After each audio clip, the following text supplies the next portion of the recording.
Hey guys, Captain Dylan Hubbard here at Hubbard's Marina with a quick video on barotrauma. So right now, red grouper is closed, and even when red grouper is open, we still catch a lot of fish offshore that require the use of barotrauma mitigation tools and techniques.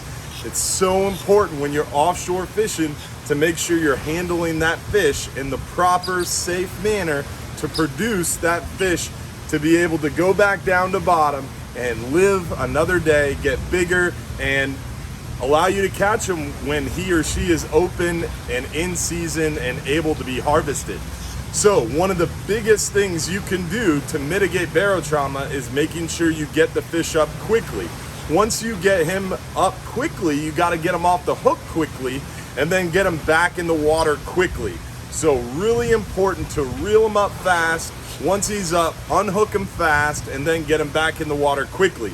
But before you get him back in the water, you want to make sure that you've mitigated the barotrauma effect to that fish. There's two main ways to do that, either a venting tool or descending device. A descending device is super easy. Virtually anybody can use a descending device. Like a sequelizer, all you have to do is clip it onto the fish's mouth with a heavy weight and send it back down at least 1/3 of the water that you're fishing.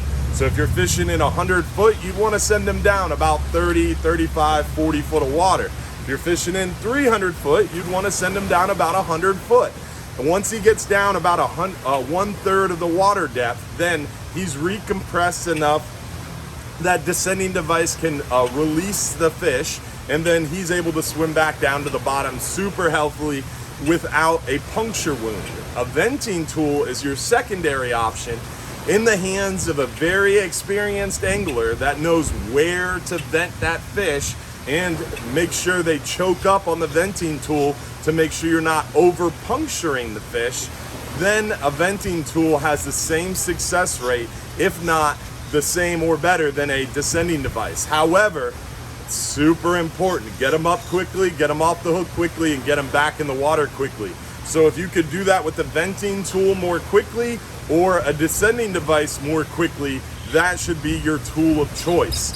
Really important to make sure we're mitigating barotrauma. Don't let fish go floating off into the distance and let them go to waste. Return them right, as you could say. There's a new media campaign going on right now. It's hashtag return them right. returnthemright.org is the website. There's tons of information, resources, videos on how to mitigate barotrauma, how to avoid it by using either a descending device or a venting tool. You can also go to the Fishing for Our Future part of the Gulf Council website. There's a lot of information there. You can Google how to vent a fish, Hubbard's Marina, and the Salt Strong article and video that we did will come up there and you'll be able to watch that too. But if you're using a venting tool, make sure you choke up on the device. If you're using a descending device, find one that works for you. There's tons of descending devices out there on the market. The sequelizer is the most common, most well-known, but it is a little pricey because it's super fancy. There are other cheaper options. You can use a milk crate, for example, weighting the edge of a milk crate and putting a line on it. You can use a milk crate just fine too. There's inverted hooks. There's a lot of different options as far as a descending device goes. So don't think you have to stick to that sequelizer tool, but it is super common. I recommend the sequelizer. It's easy to use and you're able to set different depths very easily from the sequelizer device, so you don't have to send the fish all the way to the bottom, which saves you some time. Also, if you're using a descending device, make sure you use a lot of weight. I hear a lot of people talking about, oh, a descending device is just a dolphin feeder or a shark feeder, and it allows predators to come up and eat the fish right off the descending device. Part of the release mortality symposium that the Gulf Council and NOAA Fisheries held, I was blessed to be the chair of the Outreach and Education Committee, and part of that release mortality symposium was some scientific research that was done by Marcus Dryman, and they actually sent video cameras down on descending devices. They put video cameras down on natural releases, venting releases, and it actually showed improved that using a descending device doesn't increase predation. It can actually decrease predation if you're using a heavy enough weight.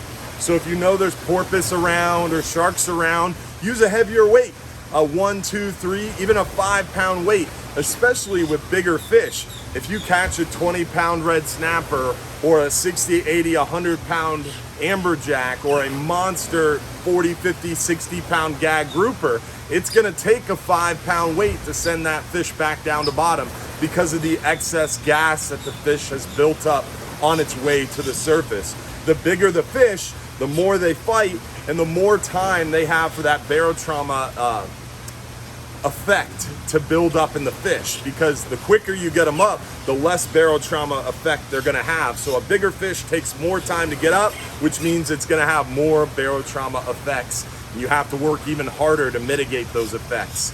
So make sure that you're doing the best you can to produce those fish a great ability to survive another day, get bigger, and stay healthy so you can catch them when they're open, in season, and ready to be harvested. And especially when there's fisheries closed like red grouper. We're seeing a lot of juvenile red grouper out there. Even when the fishery was open, in order to catch 10 keeper red grouper, you had to catch 20, 30, 40, 50 short red grouper because the fishery's so healthy. There's so many fish out there, especially juvenile fish that are about to enter the fishery. We want to make sure that those fish can survive until they are large enough to enter the fishery. And what I mean by that is they're large enough to reach keeper size.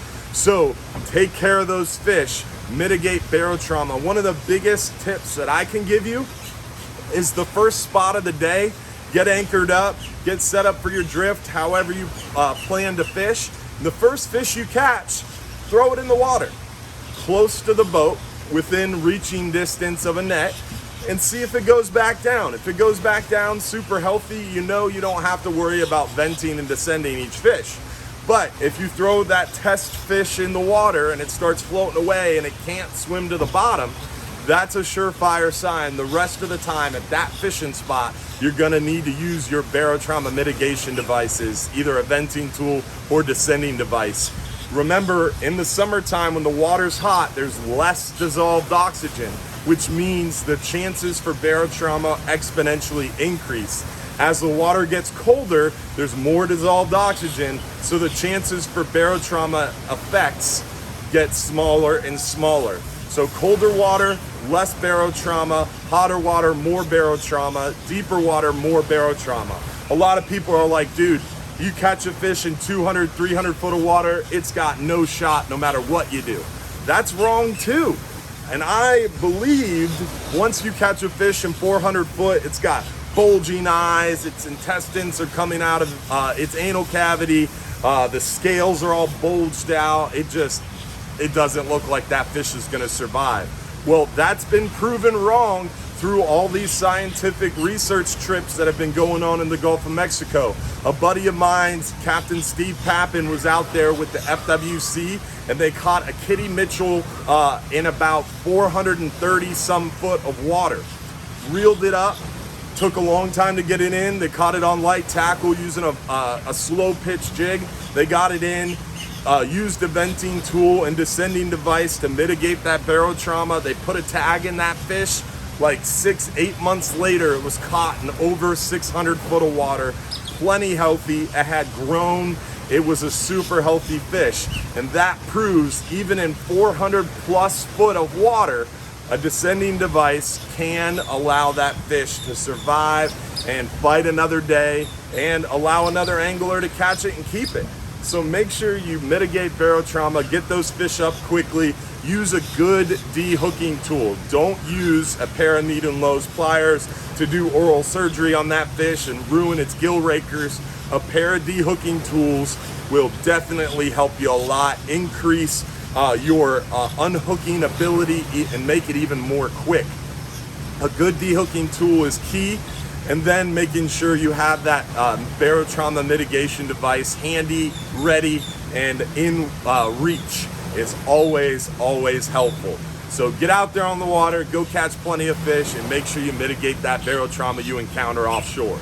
Tight lines, don't forget, if you're too busy to go fishing, You're just too darn busy.